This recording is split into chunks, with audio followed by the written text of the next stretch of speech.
नमस्कार मित्रांनो, मन धागा धागा जोडते नवा या मालिकेच्या आजच्या भागामध्ये आज आपण बघणार आहोत. आनंदी झोपलेली असते आणि दरवाजा कोणीतरी वाजवत असतं.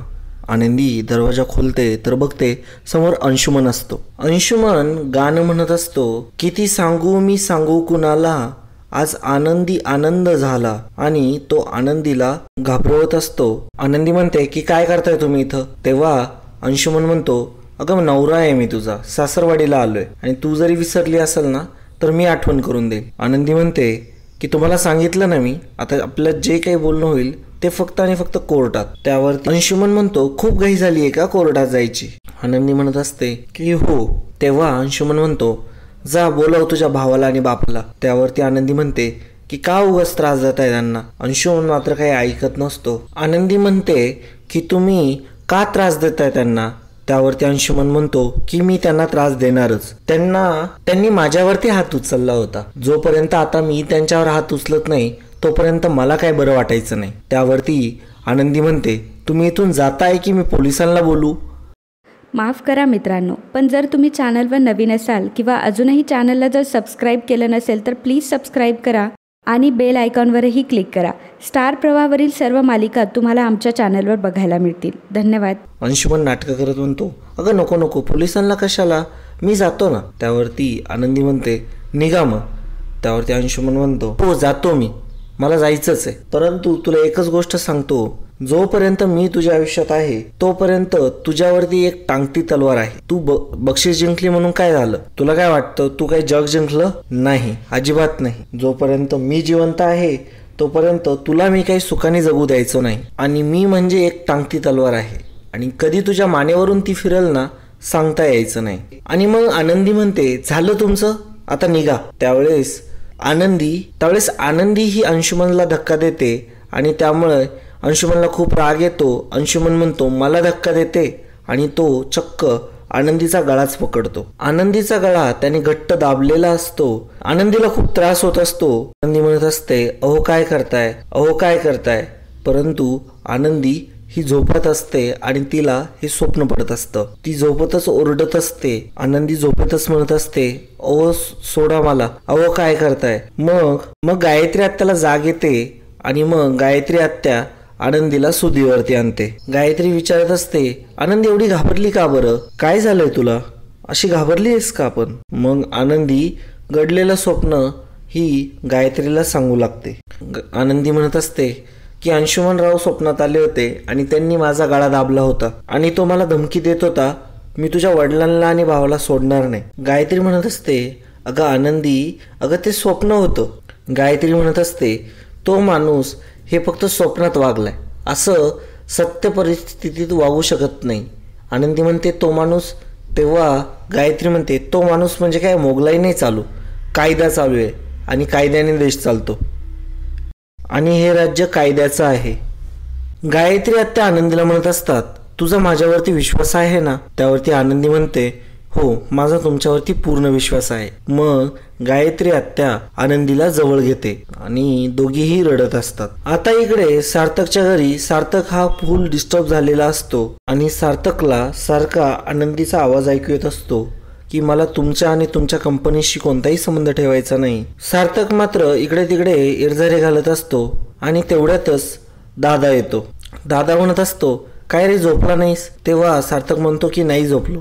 दादा म्हणतो, त्यासाठीच तुझ्यासाठी आणली. सार्थक म्हणतो, अरे दादा काय बोलतोय, ड्रिंक मी नाही करत, माहिती आहे ना तुला. तेव्हा दादा म्हणतो की हो मला माहिती आहे, करेक्ट, मला माहिती आहे तू ड्रिंक करत नाही. सार्थक म्हणतो, मग भाई तू या कशासाठी आणली ड्रिंक मला. त्यावरती भाई म्हणतो की मला माहिती आहे तू ड्रिंक करत नाही, मग मी कशासाठी तुला ड्रिंक आणेल. सार्थक म्हणतो की म्हणजे. त्यावरती भाई म्हणतो की याच्यात कोल्ड्रिंक्स आहे आणि हे दोन्हीही सारखे दिसतात, म्हणून भरपूर वेळा आपल्याला दिसणाऱ्या गोष्टी ह्या दिसायला जरी सारख्या असल्या तरी त्याच गोष्टी मात्र वेगळ्या असतात. त्याच्या आतून बघायला पाहिजे की गोष्ट कोणती आहे. अरे मला वाटतं त्या दिवशीची ती मुलगी, मला पण असं वाटतं की तिच्याविषयी पण आपण अशीच चूक केली आहे तिला समजून घेण्यामध्ये. कारण की त्या दिवशी त्या स्पर्धेमध्ये ती किती जेन्युइन होती, ती किती छान बोलत होती, म्हणून तिला पारितोषिक मिळालंय. खरं आहे ना.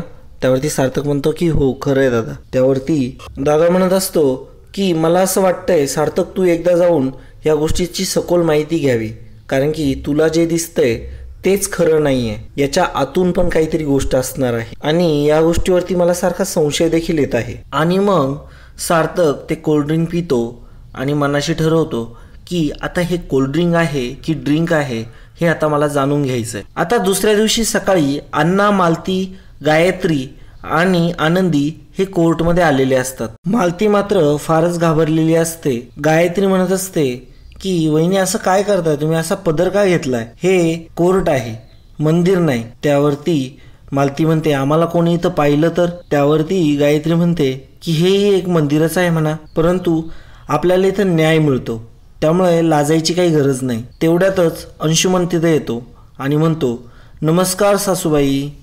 मालती मात्र फारच घाबरते. अंशुमन त्याचं नाटकं करायला सुरुवात करतो. तो अण्णांकडे बघतो आणि म्हणतो नमस्कार सासरे बुवा.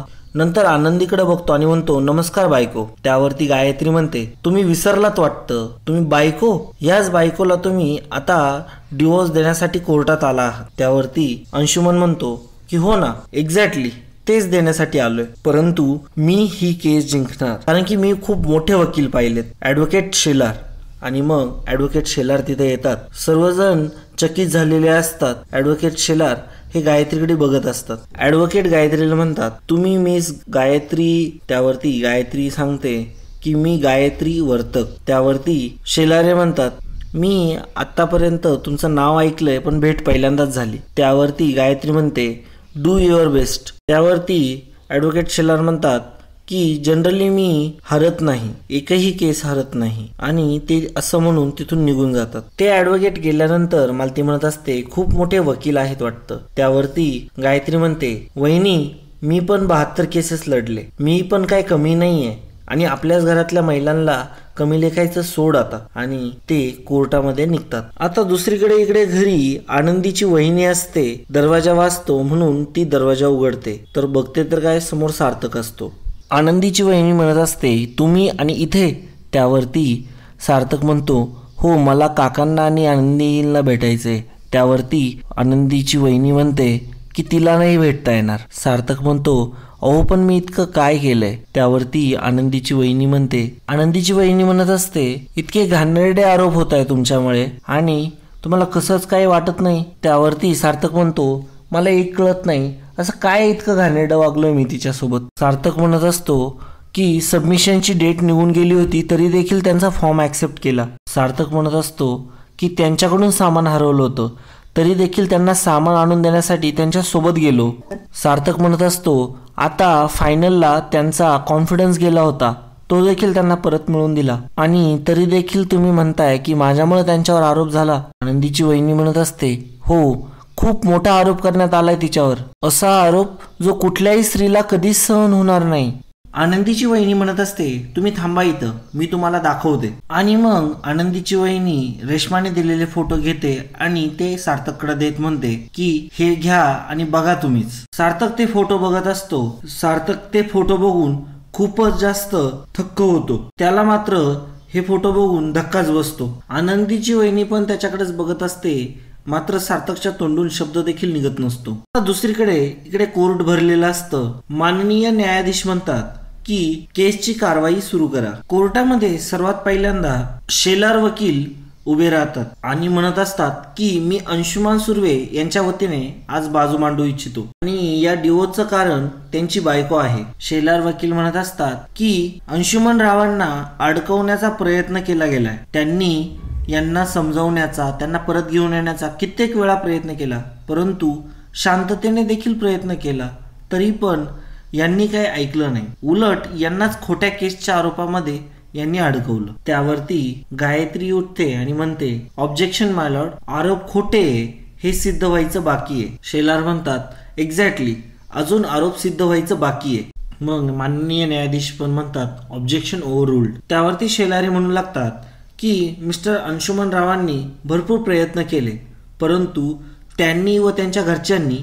अंशुमन रावांना सपोर्ट केलं नाही आणि म्हणूनच आज ही केस उभी आहे. अंशुमन तिकडून हसत असतो आणि इकडे मात्र आनंदी कावरी बावरी झालेली असते. मग शेलार म्हणतात की माझी कोर्टाला एवढीच विनंती आहे की आजपर्यंत अंशुमनरावांनी तिच्यासाठी जो खर्च केला तर त्यासाठी नुकसान भरपाई म्हणून फक्त 10 लाख रुपये द्यावे एवढीच नम्र विनंती आहे कोर्टाला. अंशुमन मात्र खूप हसू लागतो आणि आजचा भाग इथेच संपतो. तर मित्रांनो, पुढील भागामध्ये आपल्याला बघायला मिळणार आहे रेश्मा बेनारेला म्हणत असते, काय अपमान केला तुमच्या सरांचा त्या पोरीने, तरी देखील तुम्ही काही बोलला नाही. त्यावरती बेनारे म्हणतो, त्या अशा का वागल्या, आणि तेवढ्यातच सार्थक तिथे येतो आणि म्हणतो, त्या असं का वागल्या याचं उत्तर मला माहितीये. आणि शेलारे म्हणत असतात की बिझनेसमध्ये लॉस झाला म्हणून ही बायको घर सोडून गेली. आता या दृष्टीने बायको स्वतःच घर सोडून गेलीये की मग आता नुकसान भरपाई तिने स्वतःच द्यायला हवी. तर मित्रांनो, हा व्हिडिओ तुम्हाला कसा वाटला कमेंटद्वारे नक्की कळवा.